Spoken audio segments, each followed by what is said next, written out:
Abraham mengambil pula seorang istri, namanya Ketura.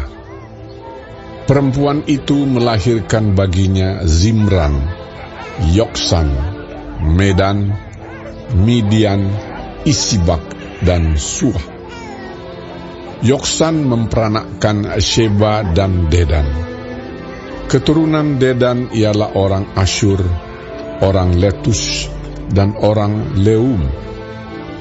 Anak-anak Midian ialah Eva, Efer, Henok, Abida, dan Eldaah.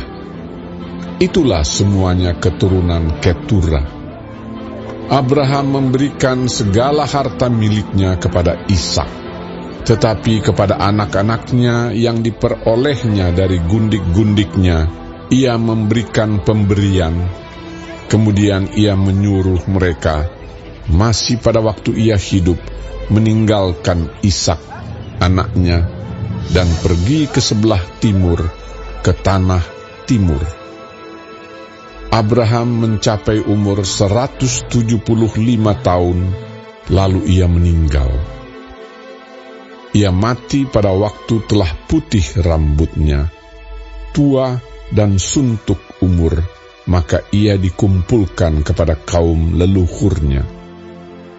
Dan anak-anaknya, Ishak dan Ismail, menguburkan dia dalam gua Makpelah, di padang Efron bin Zohar, orang Het itu, padang yang letaknya di sebelah timur Mamre, yang telah dibeli Abraham dari Bani Het.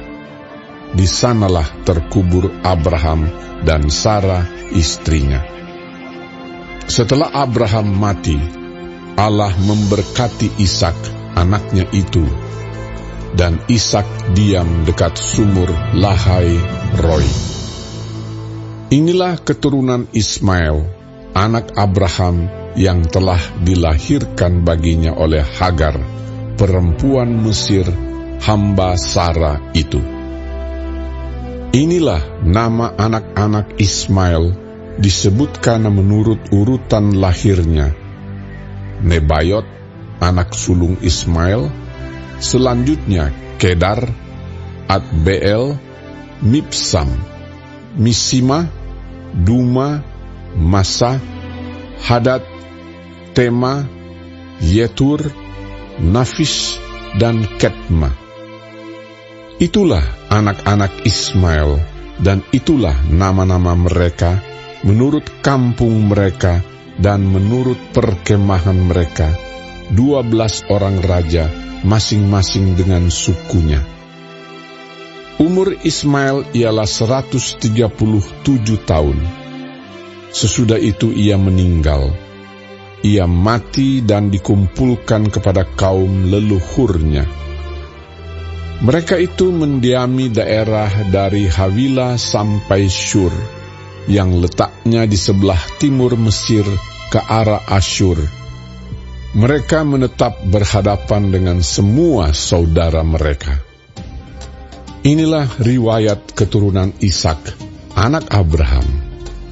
Abraham memperanakkan Ishak, dan Ishak berumur 40 tahun ketika Ribka, anak Betuel, orang Aram dari Padan Aram, saudara perempuan Laban, orang Aram itu, diambilnya menjadi istrinya. Berdoalah Ishak kepada Tuhan untuk istrinya, sebab istrinya itu mandul. Tuhan mengabulkan doanya, sehingga Ribka istrinya itu mengandung.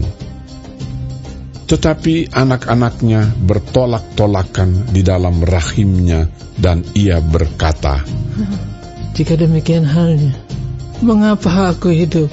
Dan ia pergi meminta petunjuk kepada Tuhan. Firman Tuhan kepadanya, "Dua bangsa ada dalam kandunganmu, dan dua suku bangsa akan berpencar dari dalam rahimmu. Suku bangsa yang satu akan lebih kuat dari yang lain, dan anak yang tua akan menjadi hamba kepada anak yang muda."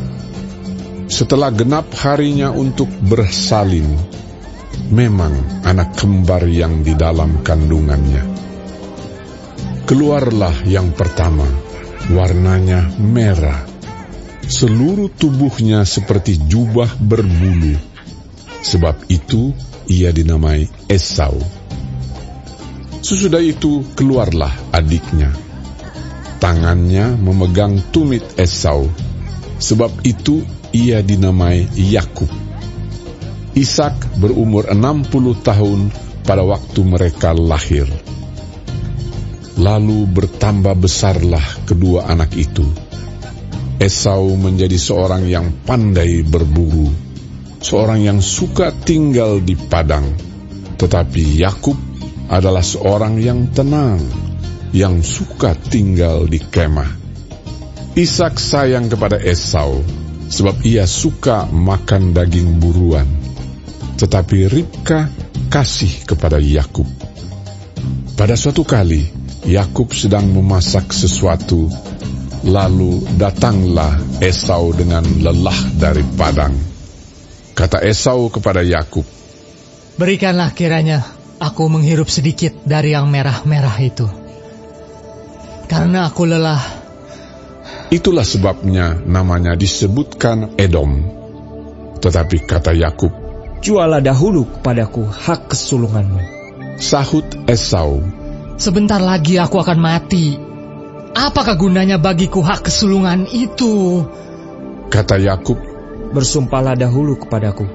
Maka bersumpahlah ia kepada Yakub, dan dijualnyalah hak kesulungannya kepadanya. Lalu Yakub memberikan roti dan masakan kacang merah itu kepada Esau. Ia makan dan minum, lalu berdiri dan pergi. Demikianlah Esau memandang ringan hak kesulungan itu.